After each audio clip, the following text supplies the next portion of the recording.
오늘 우리는 가난한 자는 복이 있나니라는 주제로 하나님의 말씀 나누겠습니다. 제가 지난주 춘천에서 말씀을 전하러 가는데 원고를 정리하면서 어떤 걸 전할까 고민하다가 한 가지 주제를 가지고 전하게 되었습니다. 바로 하나님의 나라라고 하는 주제였습니다. 하나님의 나라가 임한다라고 하는 것은 하나님이 내 삶의 주인이 되셔서 역사하시도록 나를 내어드리는 것을 말하는 것이죠. 그렇게 나를 내어드리면 그때 하나님의 성품이 내 안에서 경험되어지는 거예요. 하나님의 성품. 많은 사람들이 자기 성품과 자기 죄성으로 예수를 믿으려고 하니까 믿음이 생기지 않습니다. 아는데 믿음이 없는 것이죠. 믿음이 없으니까 하나님의 손길이 경험되어지지 않는 거예요. 여러분, 아는 것과 믿는 것은 다릅니다. 아는 것은 결국 믿음으로 가야 되는 것이죠. 믿음이 될 때 그 안에서는 진짜 알미 되는 것입니다. 안과 믿음의 차이는 뭘까요? 하나님의 손길이 내 안에서 역사하고 있느냐 없느냐의 차이예요. 하나님은 아는데 하나님의 손길이 내 안에서 역사되지 않고 있다고 한다면 그냥 아는 것이죠. 믿는 것이 아닙니다. 제가 춘천에서 이렇게 찬양을 함께 드리는데 문득 그 가운데 있는 분들 가운데 어떤 이렇게 한계점이 보이는 거예요. 함께 뭔가 예수를 믿어보려고 애쓰고 모여서 뭔가 해보고 막 그러는데 뭔가 이렇게 한계에 딱 부딪혀 있는 그런 모습이 저한테 딱 느껴지는 것이죠. 그래서 제가 앞에 나가서 그랬습니다.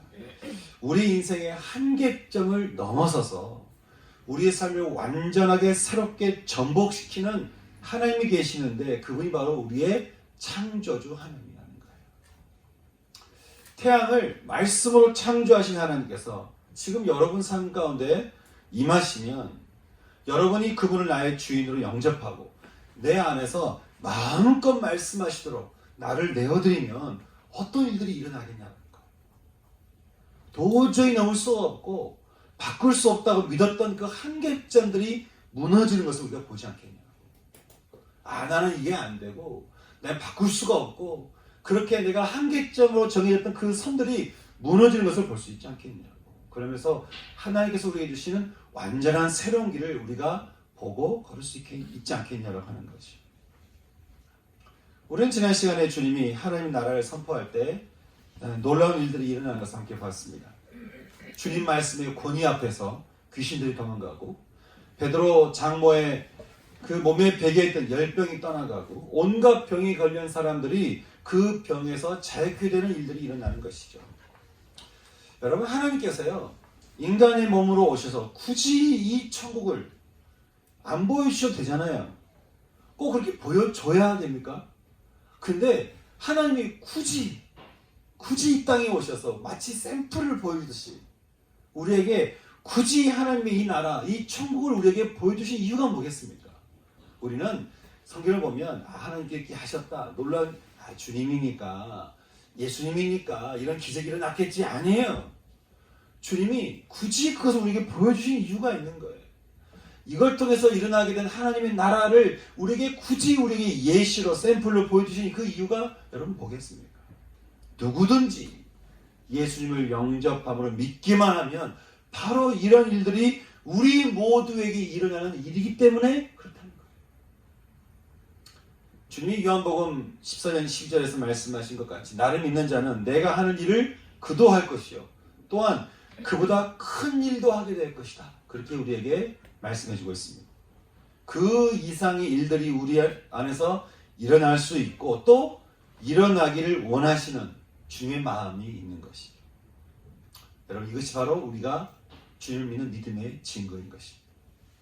사랑하는 여러분 한 주간 하나님의 나라 가운데 사시면서 그 나라가 주는 어떤 증거를 가지고 계십니까? 우리 예수 믿는다고 얘기를 하면 옛날 어느 수련회 가가지고 어느 집회 갔는데 그때 내가 참 은혜 받아가지고 다들 옛날 걸 얘기를 하는 거예요. 여러분, 주님이 우리에게 주신 하나님의 나라 그 역사와 놀라운 일들이 여러분 다 예전에만 일어나고 오늘 이 순간에는 안 일어나는 것입니까? 많은 사람들은 왜 주님이 주신 이 놀라운 복음을 제대로 받아들이지도 경험해보지도 못하며 살아갈까? 아니, 왜 성경에 기록된 예수님의 이야기와 내 삶의 이야기가 서로 일치하지 않는 것을 너무나도 당연한 것처럼 그렇게 믿고 살아갈까? 아니, 어떻게 하면 하나님의 나라가 우리 삶에 임하셔서 우리가 그 증거 가운데 우리가 살아갈 수 있을까? 오늘 주님은 그 비결에 대해서 한마디로 우리에게 이렇게 말씀해 주고 있습니다. 우리가 읽었던 20절 말씀 다시 한번 읽어볼까요? 읽겠습니다. 시작. 예수께서 눈을 들어 제자들을 보시고 이르시되 너희 가난한 자는 복이 있나니 하나님의 나라가 너희 것이며. 아멘. 어떤 사람에게 하나님 나라가 임한다는 거예요? 가난한 사람이라는 거예요. 가난한 사람. 우리는 예전에 마태복음 5장 산산수훈을 통해서 심령이 가난한 자는 복이 있나니 천국이 저희 것이다 라고 하는 말씀을 함께 나눴습니다. 그때 심령이 가난하다 라고 하는 말씀을 어떤 말씀이라고 나눴습니까? 마음이 하나님 앞에 빈곤한 자다. 이것이 바로 심령이 가난한 사람이라고 했습니다. 물론 오늘 말씀도 크게 다르지 않습니다. 분명 하나님 앞에 그 마음이 빈곤하며 하나님만이 우리의 삶에 구원과 풍성함과 만족함이 있다는 사실을 믿는 자들에게 하나님의 나라는 분명하게 임할 것입니다. 근데 여러분, 저 말씀에 이런 말씀이 있어요. 가난한 자는 간절한 말로 간청하듯이 말하지만 부자는 거만하게 대답한다. 하나님 앞에 가난한 자는요, 분명 하나님 앞에 그 마음 안에 간절함이 있을 겁니다. 그 마음에 간청함이 있는 거예요. 그 사람은 하나님께서 집을 세우지 아니하시면 세우는 자의 수고가 헛된 것을 알아요. 하나님께서 성을 지키지 아니하시면 파수꾼에 깨어 있음이 헛됨을 분명히 알고 있는 거예요. 그래서 하나님에 대한 간절함. 여러분은 하나님 앞에 그 마음이 간절하십니까? 언제가 땅값이 비싼 곳에 있는 큰 교회 목사님이 이런 말씀 하시는 거예요. 여러분, 주 안에서 여러분 평안하십니까? 그랬더니 다들 아멘 하시는 거예요. 그때 그 목사님 하신 말씀이 참 인상적이었는데 그러시는 거죠. 여러분이 그렇게 아멘을 쉽게 하는 것은 그래도 믿을 만한 통장이 여러분 호주머니 속에 있기 때문에 그런 건 아니겠냐는 거예요. 그래도 우리 집은 한 60평대 살고 그래도 나는 아파트 몇 개 있고 그래도 통장에 얼마 정도 돈이 들어있으니까 여러분이 쉽게 평안하십니까? 라고 할 때 여러분이 쉽게 이렇게 아멘 하는 거 아니겠냐라고 하는 거예요. 뭔가 믿을 만한 구석이 있거나 가진 게 있거나 그러면 하나님이 말씀하신 평안에 쉽게 아멘 하는데 이 육신적인 조건이 잘 갖춰져 있지 않으면 아멘을 쉽게 못하는데 여러분, 혹시 여러분은 어떠십니까? 여러분 하나님 앞에 참 그 마음이 간절하십니까? 하나님이 세우셔야 나의 집이 세워지며 하나님이 지키지 않으면 아무리 정신을 차려도 그 집은 무너지며 하나님이 나의 주인 되시면 나의 집은 반석 위에 있어서 어떤 세상 물결도 휩쓸지 못한다는 믿음이 여러분 가운데는 있으십니까? 성경은 가난함, 궁핍함이 무엇인가에 대해서 대표적으로 우리에게 두 가지를 말씀해 주고 있는데 오늘 그 두 가지를 함께 우리가 나누고 싶습니다. 그 두 가지 중에 첫 번째 우리는 누가복음 18장 16절 말씀 통해서 함께 보겠는데요. 함께 말씀 찾아보겠습니다. 누가복음 18장 16절 말씀입니다.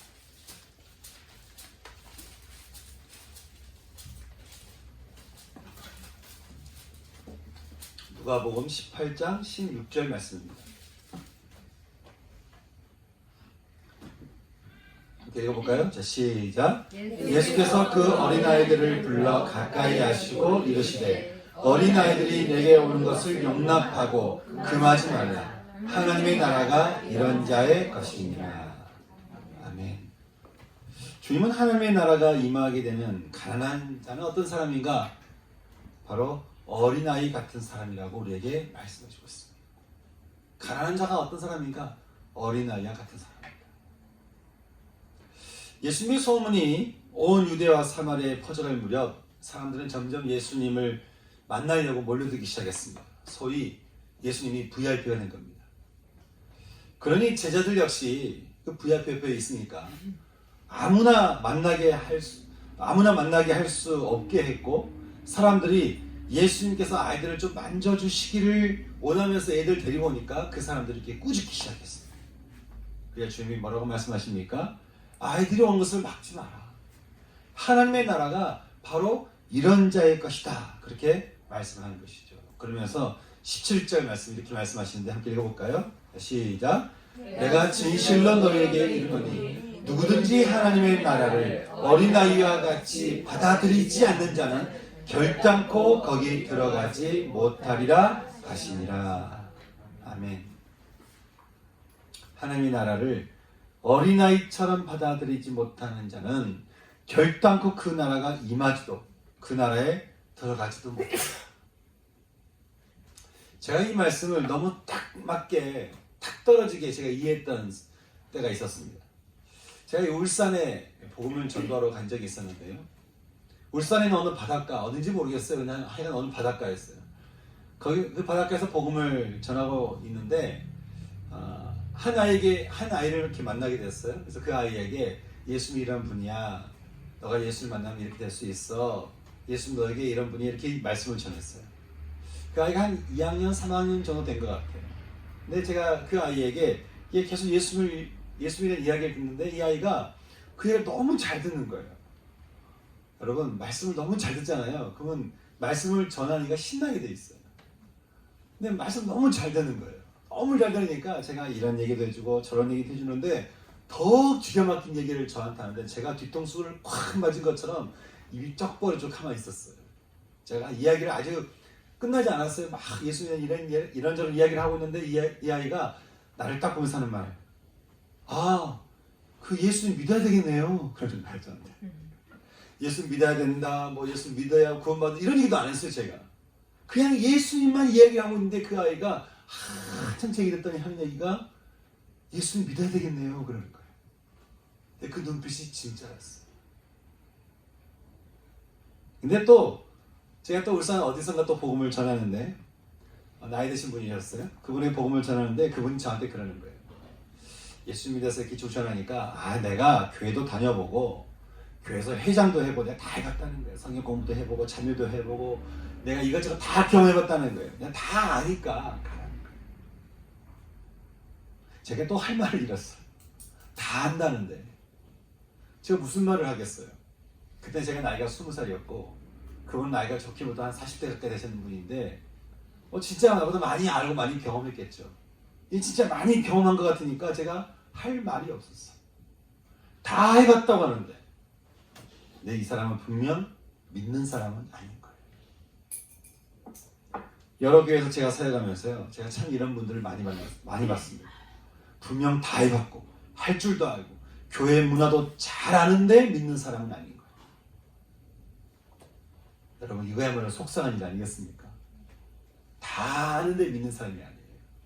교회를 경험하는데 믿음이 없는 거예요. 근데 아까 그 아이는 제가 복음을 전해주니까 예수 믿어야 되겠네요. 그렇게 말하는데 제가 그 목소리와 그 눈빛을요, 제가 29년이 지났는데도 지금까지 제가 잊을 수가 없는 거예요. 제가 그 소리를 지금도 잊을 수가 없어요. 복음을 전할 때 어떤 사람은 잘 믿지만 어떤 사람은 잘 안 믿잖아요. 받아들이지 않잖아요. 그러면 제가 항상 어떤 생각하냐면 복음을 전했을 때 이렇게 복음을 받아들였던 이 어린아이 같은 사람을 제가 마음에 품고 생각하고 복음을 전합니다. 분명히 이런 사람이 있을 거라는 거예요. 여러분은 하나님께서 여러분에게 말씀을 통해 언약하시고 약속하시며 말씀을 하실 때 그 말씀 앞에 여러분은 어떻게 반응하십니까? 나 그거 아는데, 나 그거 모르지 않는데, 그렇게 될까? 하나님께서 기가 막힌 말씀 우리에게 하시죠. 너무 기가 막히니까 이게 설마 나한테 하신 약속이겠어? 내 인생이 정말 그럴 수 있을까? 정말 이렇게 변화될 수 있을까? 제가 춘천에서 말씀을 전하면서 창조주 하나님께서 함께 하시면 당신 안에 변화가 일어날 수 있다는 이야기를 전하는데 이게 얼굴이 믿음 반 불신 반 있는 거예요. 그래서 제가 말씀을 전하다가 그랬어요. 여러분, 제가 어떻게 기가 막히게 변화되는 걸 제 이야기를 쭉 하면서 제가 변했는데 여러분은 안 변하겠습니까? 제가 그렇게 어려운 상황에서 제 인생이 변화된 걸 저를 봤는데 이 간증을 들으면서도 여러분 삶이 변화될 거라고 안 믿어지십니까? 창조주 하나님 여러분 삶 가운데 하시면 여러분 삶이 변하지 않겠냐는 거예요. 어떤 분은 그 말씀을 듣고 아멘 하면서 받아들이면서 눈물을 글썽글썽 하는 분이 계시고 어떤 분은 또 여전히 불신 가운데 정말 그렇게 하신 분도 계신 것 같았어요. 여러분 어떠십니까? 말씀을 들을 때마다 말씀을 볼 때마다 또 하나님께서 주신 말씀을 여러분이 이렇게 볼 때마다 여러분 어떤 마음이 드십니까? 어린아이처럼 그 말씀을 받아들이십니까? 아니면 여러분이 그 말씀에 대해서 여러분이 불신과 또 여러분 기준에서 그 말씀을 이렇게 쳐내고 계십니까? 그런 찬양이 있죠. 주님 말씀하시면 내가 나가리라. 내 주님 뜻이 아니면 내가 멈춰서리라. 나의 가고 서는 것 주님 뜻에 있으니 오 주님 나를 이끄소서. 뜻하신 그곳에 나 있기 원합니다. 이끄시는 대로 순종하며 살리니 연약한 내 영혼 통하여 일하소서. 주님 나라와 그 뜻을 위하여 오 주님 나를 이끄소서.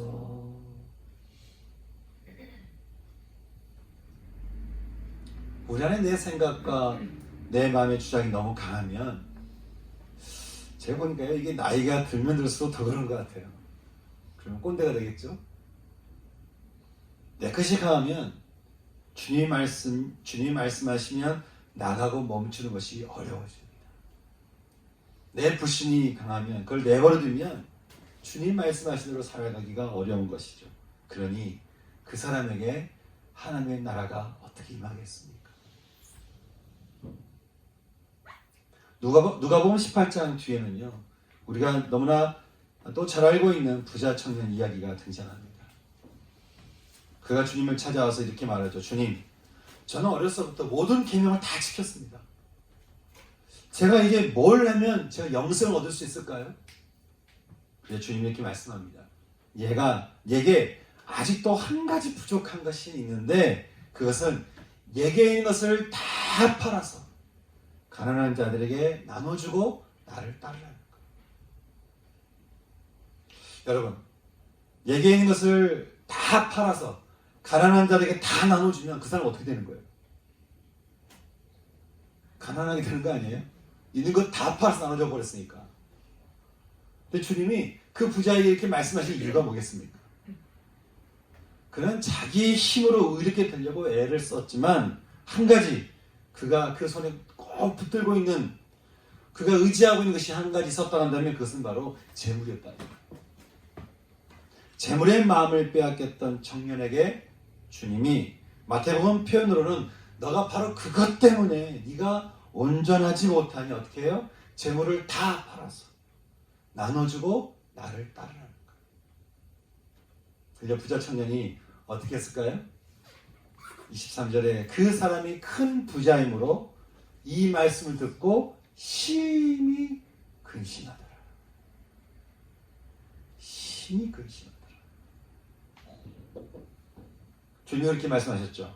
재물이 있는 자는 하나님의 나라에 들어가기가 얼마나 어려운지. 이 말은 돈이 많을수록 하나님 나라에 들어가기 어렵다 이런 말이 아니고 그 재물의 마음을 두는 자 그것이 얼마가 있든 100원이 있든 1000원이 있든 억이 있든 하여간 거기에 내 마음을 두고 내 마음의 목표를 두고 거기에 내 마음의 방향을 두고 그렇게 내 마음에 목적을 두고 사는 자는 하나님의 나라에 들어가기 얼마나 어려운지, 낙타가 바늘기로 들어가는 것이 부자가 하나님 나라에 들어가는 것보다 더 쉽다는 거예요. 사랑하는 여러분, 혹시 여러분 마음 가운데 의지되고 소망되면서 붙들려고 하고 또 붙들고 있는 것이 있다면 어떤 것이 있으십니까? 근심입니까? 걱정입니까? 불안한 마음입니까? 두려운 미래입니까? 아니면 어떤 사람입니까? 아니면 재물입니까? 주님이 말씀합니다. 그거 다 팔아서 나를 따르라. 그거 다 버리고 나를 따르라. 이 세상 나를 붙들고 이 세상 나라에서 내가 이 세상 나라의 것을 채워서 내가 뭔가 안정적으로 살려고 하는 그 의지하는 그 마음 다 버리고 내가 주는 하나님의 나라를 받으라는 것. 여러분 어떻게 하시겠습니까? 어린아이 같이 아침마다 매번 주님의 말씀을 들을 때마다 믿음으로 받아들이며 여러분이 붙들고 있는, 아니 붙잡혀 있는 그 모든 것들을 다 배설물로 여기고 버리면서 하나님의 나라가 임하기를 여러분 소망하시며 나가시겠습니까? 어떻게 하시겠습니까? 주님 말씀하셨죠. 구하라. 그리하면 너희에게 주실 것이요. 찾으라. 그리하면 찾아낼 것이요. 문을 두드리라. 그리하면 너희에게 열릴 것이니 구하는 이마다 받을 것이요. 찾는 이는 찾아낼 것이요. 두드리는 이에게는 열릴 것이다. 아멘. 저는 오늘 이 아침에 말씀 앞에 여러분 모두 가난한 자가 되어서 간절함으로 하나님의 나라를 구하며 찾으며 문을 두드리며, 그래서 그 나라가 여러분 가운데 임하기를 갈망하며 뜻이 하늘에서 이루어진 것 같이 땅에서도 내 안에서도 이루어지기를 소망하며 나아갈 수 있는 여러분의 삶 될 수 있기를 주님의 이름으로 축원합니다. 아멘. 가난한 자, 어린아이와 같은 자만이 하나님의 나라가 임하며 들어갈 수 있다라고 말씀합니다. 그러면 두 번째, 성경은 가난한 자에 대해서 여러 가지 또 말씀을 표현하고 있는데 그 중에 대표적으로 우리가 시편 128편 말씀을 함께 우리가 보고 싶은데 함께 읽어보겠습니다. 시편 128편입니다.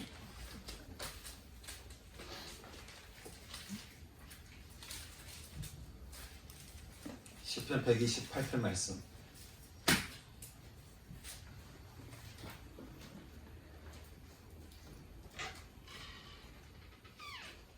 함께 읽겠습니다. 시작. 여호와를 경외하며 그의 길을 걷는 자마다 복이 있도다. 얘가 예 손이 수고한 대로 먹을 것이라. 얘가 복되고 형통하리로다. 예 집 안방에 있는 예 아내는 결실한 포도나무 같으며 예 식탁에 둘러앉은 자식들은 어린 감람나무 같으리로다. 여호와를 경외하는 자는 이같이 복을 얻으리로다.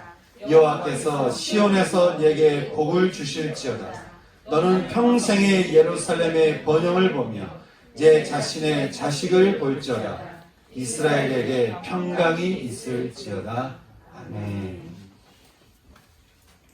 어떤 사람이 가난한 사람인가? 첫째는 어린아이와 같은 사람이 가난한 사람이라고 말씀하고 있는데 시편 128편, 이것은 이 말씀은 인간이 가장 복을 받는 비결, 즉 우리 안에 하나님의 나라가 임하고 하늘의 축복을 한껏 받는 비결에 대해서 말하기를 그것은 바로 하나님을 경외하는 것이라고 우리에게 말씀해 주고 있습니다. 다시 말해서 가난한 사람은 어떤 사람인가? 하나님을 경외하는 사람이라는 것이죠. 영국 교회의 자존심을 지키면서 세례 요한과 같이 복음을 전했던 그래서 찰스 스펄전의 스승으로도 유명했던 토마스 왓슨이라는 분은 하나님을 경외하는 것을 두고 이렇게 말을 합니다. 경외하는 것은 거룩한 두려움이다. 경외한다라고 하는 것은 거룩한 두려움이다. 즉 거룩하신 하나님을 우러러보고 존중하는 것이다. 그리고 항상 하나님의 거룩하신 눈길 앞에 우리 자신을 적나라하게 드러내는 태도, 그것이 바로 경외이다. 하나님의 거룩하신 눈길 앞에 우리 자신을 적나라하게 드러내는 태도, 이것이 경외이다. 다시 말해서 경외라고 하는 것은 하나님의 존재 그 자체를 있는 그대로 알아가며 바라보며 그리고 그 하나님을 쉽게 보지 않는 것을 말하는 것. 적지 않은 사람들이 어린아이같이 복음을 받아들이면서도요, 하나님을 경외하지 않습니다. 하나님의 존재에 대해서 너무 무지하거나 하나님 너무 쉽게 생각하는 거예요. 하나님 모르지 않아요.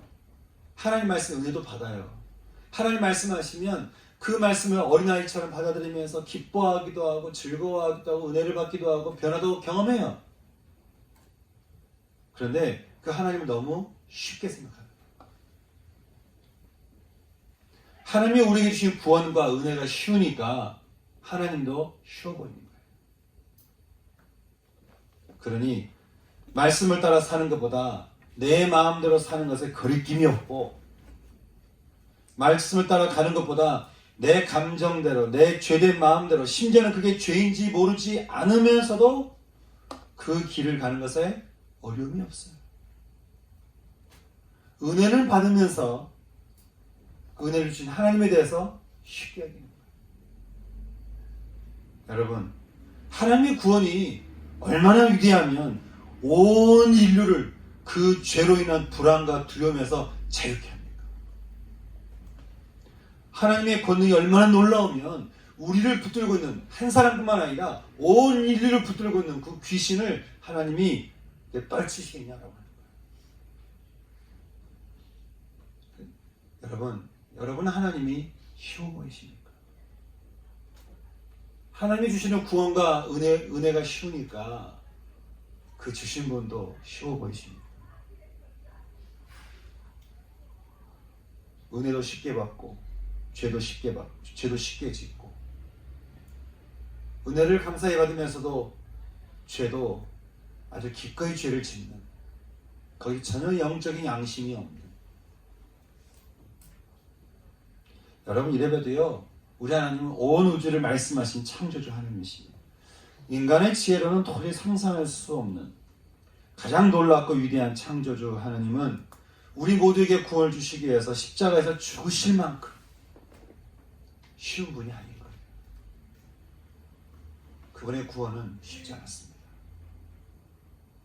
그분께서 우리에게 주시는 이 생명이라고 하는 것 쉽게 주어진 거 아닙니다. 그분의 생각도 쉬운 게 아니에요. 우리가 왜 하나님을 경외하지 못할까요? 그분을 어렵게 생각하지 않기 때문에 그렇습니다. 잠언 8장 13절을 말합니다. 여호와를 경외하는 것은 악을 미워하는 것이다. 아니, 모세는 그렇게 말을 해요. 하나님을 경외하는 자는 범죄할 수 없다는 거예요. 왜냐하면 살아계신 하나님께서 지금 우리가 사는 이 세상에 지금 이 순간에도 함께 존재하고 계시기 때문에 우리가 그분을 찾으면 그분은 움직이시는 살아계신 하나님이기 때문에 그런 것이죠. 살아계신 하나님께서 지금 우리가 사는 이 세상에 함께 존재하고 계시기 때문에 여러분, 우리가 그분을 찾으면 그분은 움직이시는 살아계신 하나님이셔서 당신의 성품을 우리 가운데 펼치시는 거죠. 다윗이 시편 40편 17절에서 이렇게 말하는 장면이 나옵니다. 하나님, 나는 가난하고 궁핍합니다. 그러니 주께서는 나를 생각하시오니, 하나님, 나는 가난하고 궁핍하오나 주께서는 나를 생각하시오니 주는 나의 도움이시오 나를 건지시는 이십니다. 여러분, 우리는 성경에서요, 다윗이 가진 것이 없어서 가난했다는 기록을 볼 수 없습니다. 다윗의 윗대에 대한 그 이야기, 룻기서를 보면 이방의 모압 여인 룻이 시어머니 나오미를 따라 이스라엘로 들어왔을 때 그가 만나 결혼하게 된 베들레헴의 보아스는 부자였습니다. 넓은 땅을 가지고 있었고요. 다윗의 조상은 그곳에서 살았습니다. 골리앗을 넘어뜨린 뒤에도 다윗이 어디에 살았죠? 왕궁에 살았습니다. 그리고 사울의 딸인 공주와 결혼했고요. 광야를 도망갔을 때에도 그와 함께했던 400명이 함께해서 아둘람 공동체를 이루며 살았습니다. 그는 그 아둘람 공동체의 지도자였습니다.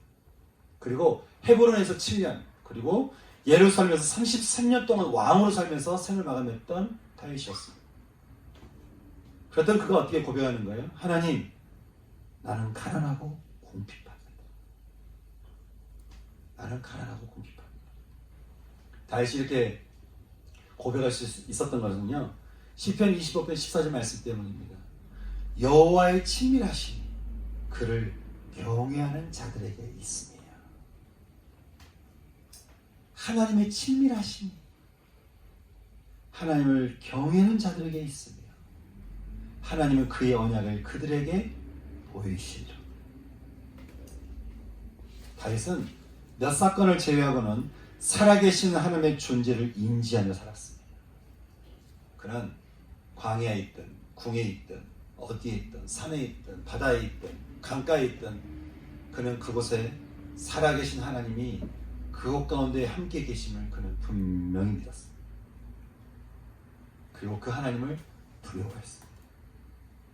그 하나님을 어려워했습니다. 그 하나님을 사랑했지만 그 하나님도 두려워했습니다. 그리고 그 하나님의 뜻을 따라 그는 살아갔습니다. 언제나 하나님 앞에 가난하고 궁핍한 자로 살았던 다윗. 그래서 언제나 하나님을 사랑하며 살았던 다윗이었기에 그는 정말로 부족함이 없는, 뭔가 이렇게 많이 가져서 부족함이 없는 게 아니라 하나님의 그 존재 자체가 가장 부하기 때문에 하나님이 주시는 그 하나님의 나라로 인해서 다윗의 인생 전체를 통해 그가 뭔가 부족한 삶을 살지 않았던 모습을 우리가 볼 수 있는 것이죠. 이것이 바로 하나님을 경외하는 것이요, 이것이 바로 가난한 사람이라고 하는 것입니다. 사랑하는 여러분, 오늘 주님 우리에게 말씀합니다. 너희 가난한 자는 복이 있나니 하나님의 나라가 너희 것이다. 하나님과 그 말씀 앞에 아이처럼 반응하며 받아들입니다. 그 놀라운 하나님이 지금도 우리 앞 뒤에 함께 계신다는 그 사실 앞에 그 하나님을 경외하며 사랑하며 감사히 여기며 늘 그 하나님과 더불어 살아가는 사람, 그는 가난한 자예요. 하나님의 나라가 그 사람에게 임하게 된다고 하는 것이죠. 여러분, 저는 말씀 준비하면서 그런 마음이 드는 거예요. 우리 안에 너무 어른 같은 마음이 있지 않을까. 하나님 말씀 앞에 우리 너무 어른처럼, 뭔가 다 아는 사람처럼, 내가 다 경험해봤고 내가 다 해봤고 그거 내가 다 한다라고 말하는 그런 전혀 어린아이 같은 마음이 없는, 혹시 우리는 좀 그런 마음이, 그런 교만한 마음이 우리 가운데 있지는 않을까. 그러면 그 교만함의 자리에서 내려와서 어린아이와 같은 마음을 품기를 원하는 것이에요.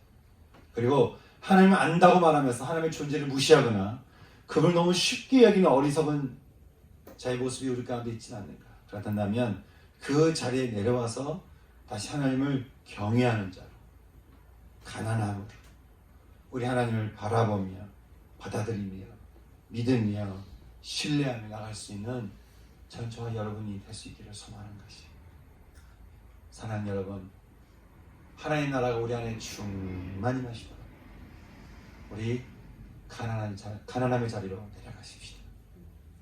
어린아이의 자리로 내려가시고요. 그리고 우리 하나님을 경외함으로 가난함의 자리로 내려가십시다.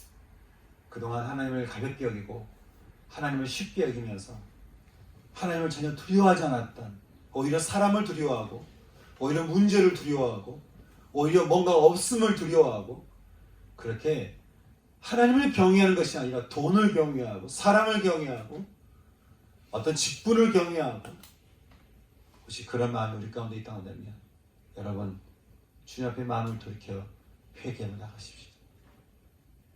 그래서 하나님을 경외함으로, 하나님을 두려워함으로 그렇게 깨어있을 수 있는 전 저와 여러분의 신앙이 될 수 있기를 소망합니다. 아멘. 아까 함께 우리가 드렸던 찬양을 함께 우리가 들어보고 싶은데요. 주님, 제가 어린아이처럼 제가 주님께서 어떤 말씀하시든지 제가 듣는 제가 되기를 원합니다. 그리고 하나님, 제가 하나님을 경외하는 자의 모습으로 하나님께서 말씀하신 그 모든 말씀 앞에 내가 거룩하게 엎드려서 그 말씀하시는 주님을 경외하며 사는 제가 되기 원합니다. 그렇게 우리가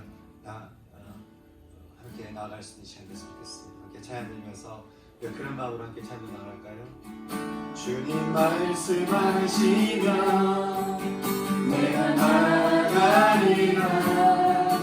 주님 뜻을 알리며 내가 멈춰서리라. 나의 가고 서는 것 주님 뜻에 있으니 오 주님 나를 이끄소서. 주님 말씀하시면 주님 말씀하시면 내가 나아가리라. 주님 뜻이 아니라 내가 멈춰서리라. 나의 가고 서는 것 주님 뜻에 있으니 오 주님 나를 이끄소서. 흙가신 그 옷을 나 입기 원합니다. 이끄시는 대로 순종하며 살리니 연약한 내 영혼 통하여 일하소서. 주님 나라와 그 뜻을 위하여 오 주님 나를 이끄소서. 오 주님 나를 이끄소서. 오 주님 나를 이끄소서. 함께 시간 기도하십시다. 하나님, 제가 주님 말씀 앞에 하나님 어린아이의 자리에 내려와서 하나님 그 말씀을 제가 듣기 원합니다. 하나님, 제가 안다라고 하지 아니하고 제가 가난하고 궁핍함으로 하나님을 경외함으로 하나님 주 앞에 머물며 주의 말씀을 들으며 그 말씀을 품으며 하나님 나라가 내 안에서 마음껏 펼쳐지기를 하나님 감감 나가기를 시간 소망합니다. 하나님 이 시간에 우리가 함께 해주시옵소서. 하나님 우리 말씀을 좀 기도하는 시간이 원합니다. 기도하겠습니다.